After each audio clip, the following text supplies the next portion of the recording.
Ah, la France, ce pays où le budget de la sécurité sociale est adopté avec autant de panache qu'un épisode de Plus belle la vie. Une ouverture exceptionnelle de l'Assemblée ce samedi pour continuer les travaux sur le budget.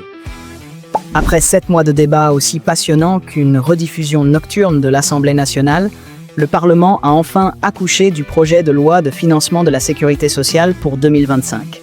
Un exploit digne d'une médaille en papier mâché.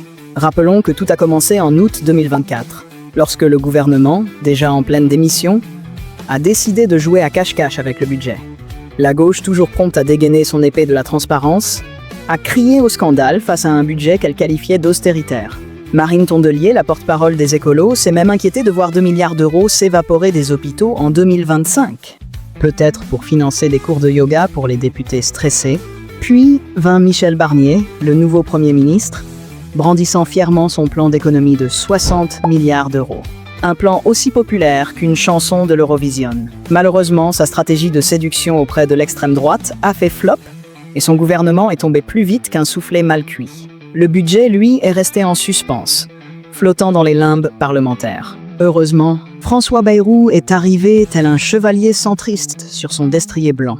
Avec une habileté digne d'un funambule, il a réussi à obtenir le soutien du Parti socialiste, évitant ainsi une nouvelle crise politique. Olivier Faure, le secrétaire général du PS, a justifié ce choix en affirmant qu'ils avaient choisi de ne pas pratiquer la politique du pire. Une déclaration qui mérite une mention spéciale au concours de l'euphémisme de l'année. Et voilà, après 7 mois de rebondissements dignes d'un feuilleton télévisé, le budget de la sécurité sociale pour 2025 est enfin adopté.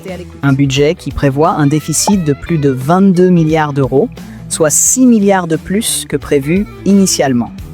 Mais ne vous inquiétez pas, tout est sous contrôle. Après tout, qui a besoin d'un système de santé solide quand on peut avoir des débats parlementaires interminables?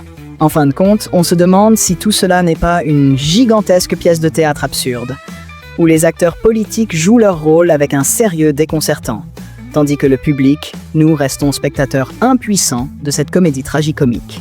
Mais rassurez-vous, la saison prochaine promet encore plus de rebondissements et de surprises.